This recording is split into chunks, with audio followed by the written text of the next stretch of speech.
Olá, alunos da Escola Tuiuti, tudo bem com vocês? Professor Wagner Chaves, de Geografia, trazendo mais uma aula. E hoje eu quero encerrar esse primeiro capítulo que nós estamos estudando sobre os conflitos na África e fazer uma breve revisão, recapitular os conflitos que nós trabalhamos, beleza? Então pegue o seu caderno, pegue a sua apostila e me acompanhe nessa aula. Bom, pessoal, no bimestre passado, no capítulo 4 do bimestre passado, a gente já estava falando da colonização da África e de alguns conflitos que aconteceram no continente. E agora a gente pegou alguns estudos de caso para a gente compreender de forma melhor como que ocorreu esses conflitos. Então, primeiro, né, o contexto. As duas guerras mundiais, tanto a primeira quanto a segunda, ela teve entre os seus motivadores, entre outras coisas, a busca por colônias na África. Então, na Primeira Guerra Mundial, a Alemanha ela buscava mais áreas de colônia, acaba perdendo a Primeira Guerra Mundial. Na Segunda Guerra Mundial, uma parte da Segunda Guerra Mundial é travada no continente africano por conta das buscas de novas áreas coloniais, não só na África, mas também na Ásia. Então, com o fim da Segunda Guerra Mundial, essas nações africanas elas começaram a conquistar sua independência, seja através da luta, seja através da saída do colonizador. Então, 1945 acaba a Segunda Guerra Mundial e começam os processos de independência. O que acontece? Esses processos de independência eles começam a gerar outros conflitos. Por quê? Grupos distintos começam a brigar pelo poder. Não é o colonizador saiu e um grupo uniforme, um grupo homogêneo. Já falei para vocês o que é homogêneo, né? Um grupo que é parecido ideologicamente, politicamente, que vai tomar o poder. Não, são grupos distintos que vão brigar por esse poder. E esses conflitos, eles têm diversas características.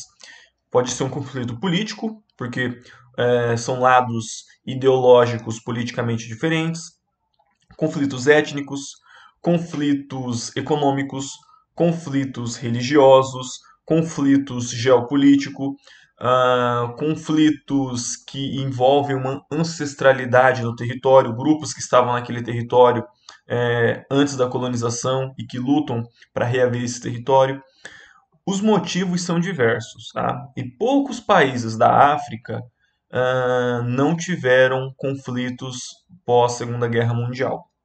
Então, quando a gente observa o continente africano, vê que de longe ele é o mais pobre, o desenvolvimento lá, tanto econômico quanto social, é muito baixo. Por quê? A maioria dos países saiu de guerra ontem, a gente pode se dizer assim, porque até recentemente, havia conflitos. Então, nós elencamos alguns conflitos aqui para estudar. Então, o primeiro foi o caso de Angola. Está aí circulado de Angola.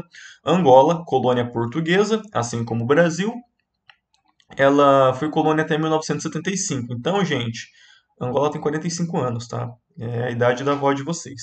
Então, até esse tempo, foi explorada por Portugal.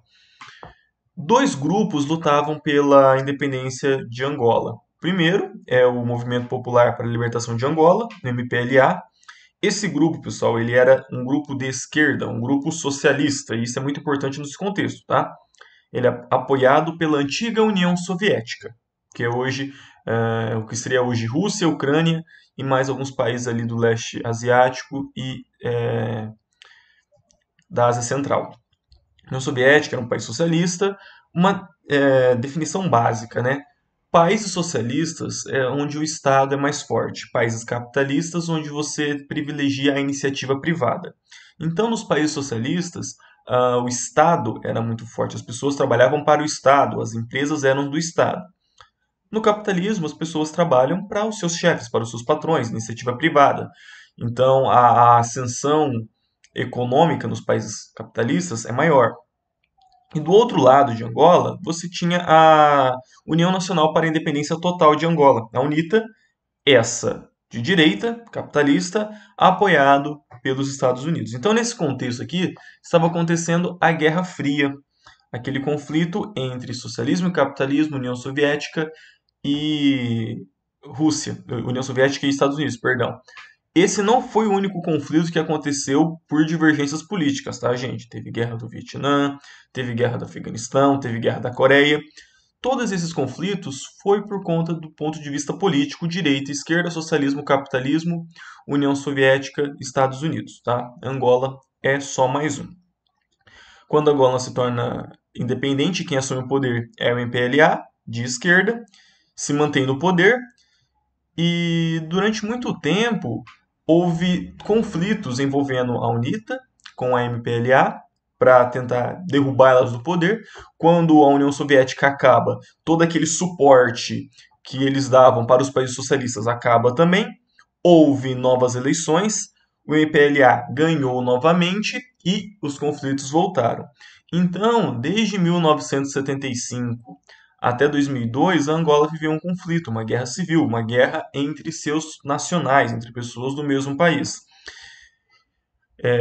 A paz só foi alcançada após 2002, mas por conta do tempo de conflito, deixa marcas severas num país. Então, por que Angola é um país pobre? Por que é um país subdesenvolvido? Imagine um país que tem 45 anos, desse só 18 de paz, o resto todo momento de guerra. Isso gera marcas profundas na sociedade e na economia. Então, o primeiro caso, um caso político, divergências políticas.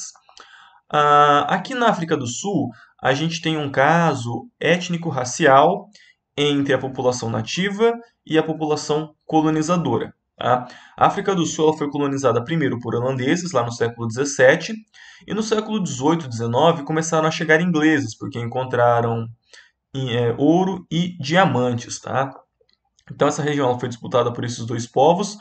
De um lado os ingleses, colonos ingleses, do outro lado os boeres, que eram camponeses, fazendeiros, descendentes de holandeses. Tá? Houveram dois conflitos entre esses ingleses e esses holandeses, chamada Guerra dos Boeres, Primeira e Segunda Guerra dos Boeres.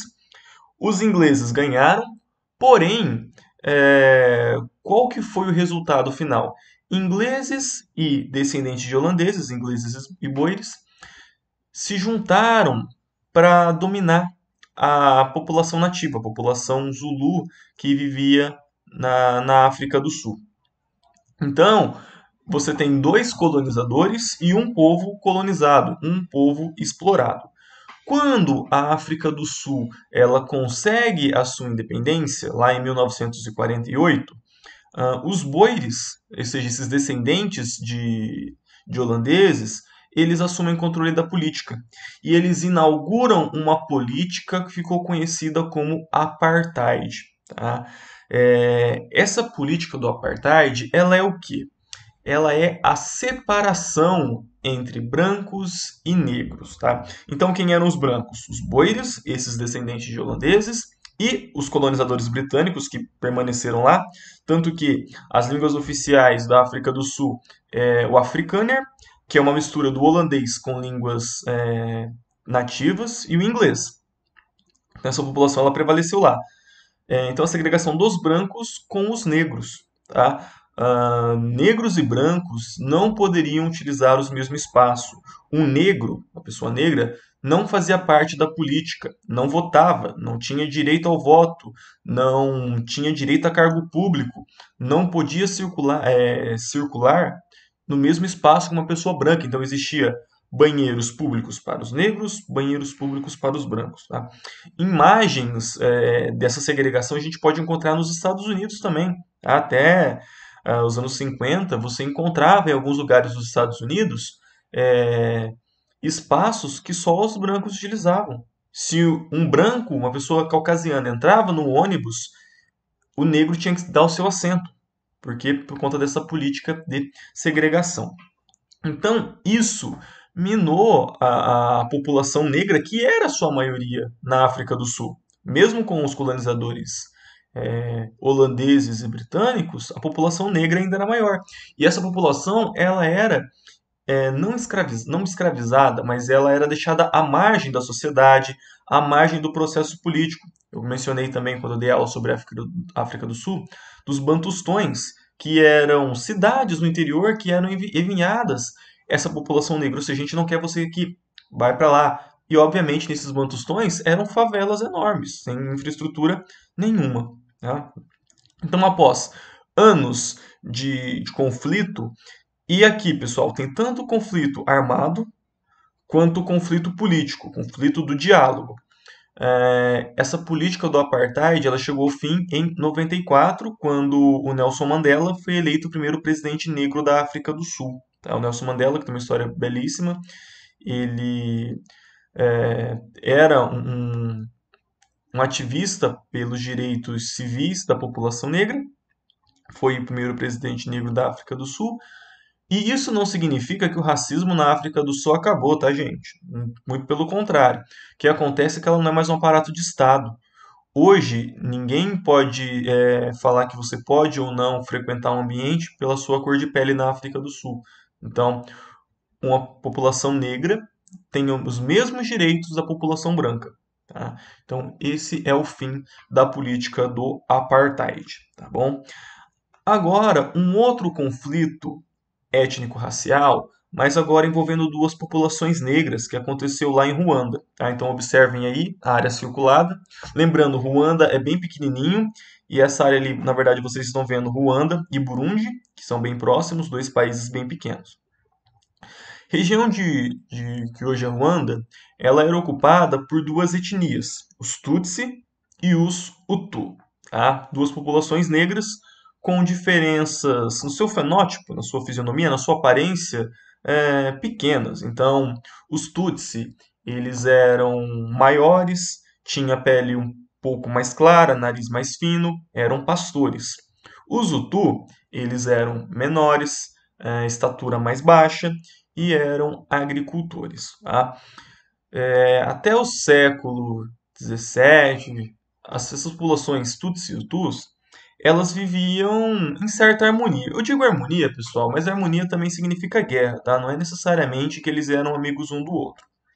Não, tinha conflitos, mas não havia. O conflito era por territórios, por áreas de caça, por reservas de matéria-prima, não uma guerra por conta da inferioridade racial do outro. Eles não tinham esse conceito. Nesse período, os Tutsi se tornaram um reino hegemônico e eles conquistaram todo o território que hoje é Ruanda. O que acontece? Esse território depois ele foi colonizado primeiro por alemães, e os alemães perderam esse território porque perderam a Primeira Guerra Mundial, e ele foi passado para os belgas. E tanto alemães quanto belgas, eles incitaram a inimizade entre os grupos, ou seja, como era um lugar no interior do continente, não tinha nenhuma riqueza aparente, para você não ter que gastar, deslocar um exército até Ruanda para manter o domínio colonial, eles faziam o seguinte: olha, tudo, se vocês vão continuar aqui o processo que vocês estão fazendo, a gente oferece apoio, oferece armas, e vocês continuam reinando aqui, dominando, porém vão ajudar a gente se for necessário. Se a gente precisar de algum auxílio, vocês vão fornecer pessoas, alimentos, abrigos, enfim. Porém, nesse processo, ele criou a rivalidade entre Tutsis e Hutu. Tá? Só lembrando, pessoal, Tutsis, apesar de ser a população, o reino mais forte, eles eram minoria.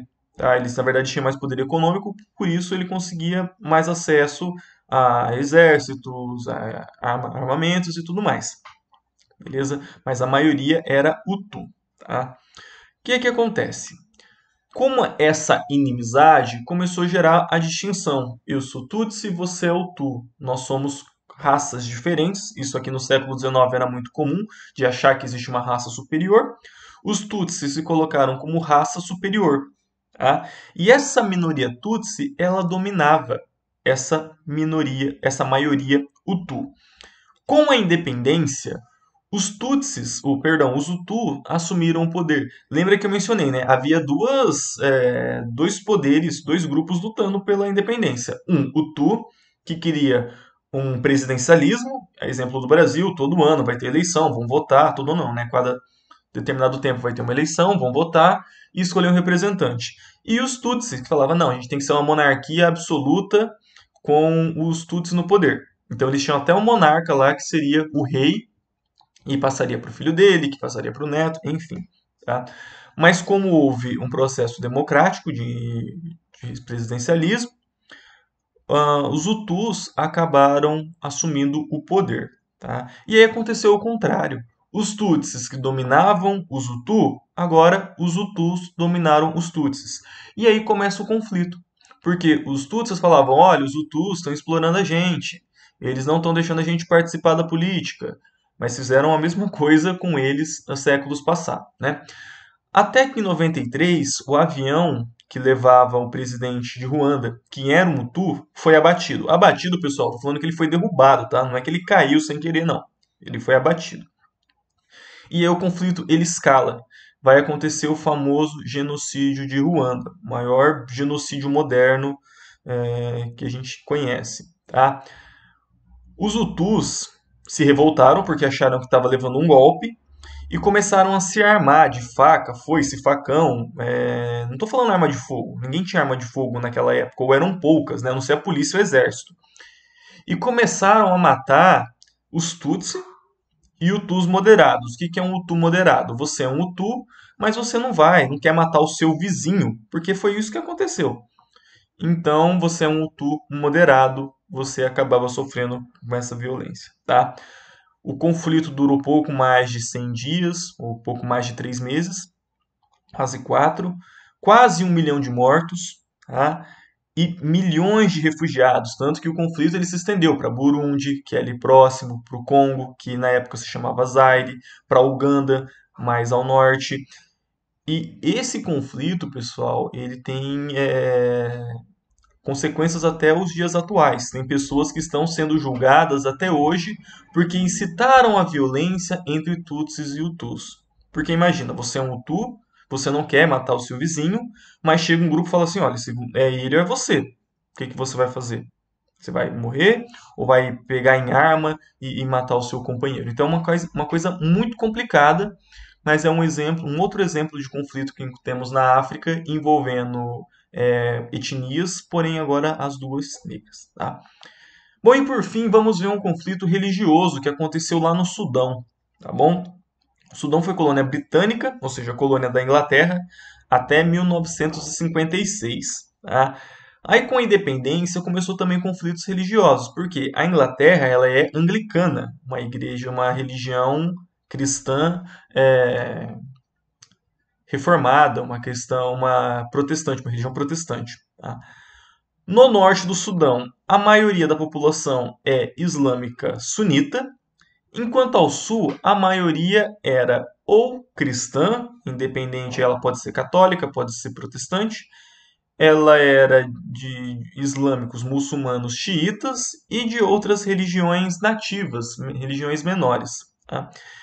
E esse conflito ocorreu porque a população do norte queria islamizar a população do sul, ou seja, converter forçadamente a população do sul.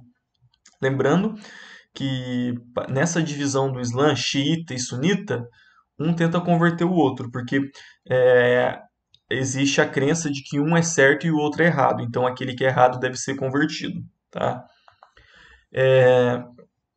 O Sudão então passou por vários anos por guerra civil, dois conflitos, teve 11 anos de paz, de 1956 até 2005, só teve 11 anos de paz, e o conflito terminou em 2005 com um plebiscito que deu a independência para o Sul, para o Sudão do Sul.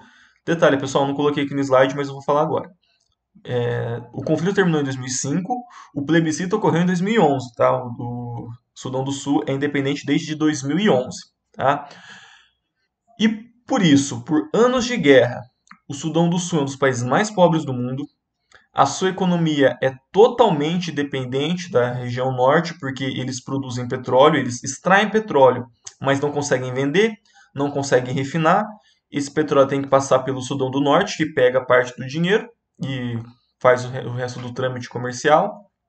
Então, o Sudão, para além disso, ele ganhou a independência em 2011, de 2013 a 2018 teve guerra civil de novo. Né? Fora a região do Darfur, que é ali a oeste do Sudão, que também tem conflitos étnicos religiosos.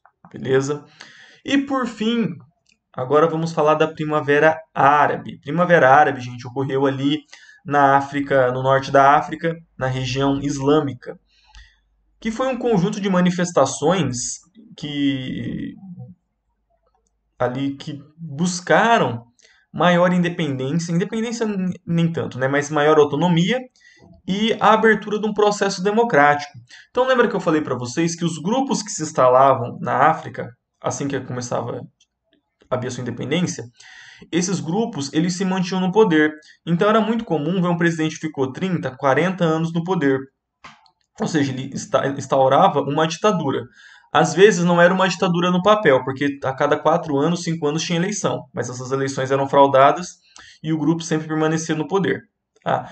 Então, a Primavera Árabe foi esse conjunto de manifestações que ocorreram quase que simultaneamente em diversos países ali do norte da África e Oriente Médio em 2011. Tá? Algumas manifestações derrubaram os poderes. A gente viu o caso da Líbia, do Egito, a Líbia do Muammar Gaddafi, 42 anos no poder, ele acabou sendo derrubado. Em outros lugares não foi tão efetivo assim, como é o caso da Síria. Por quê? Os rebeldes não tiveram poder para derrotar o Estado, mas o Estado não teve poder para derrotar os rebeldes. Então você está numa guerra civil até hoje.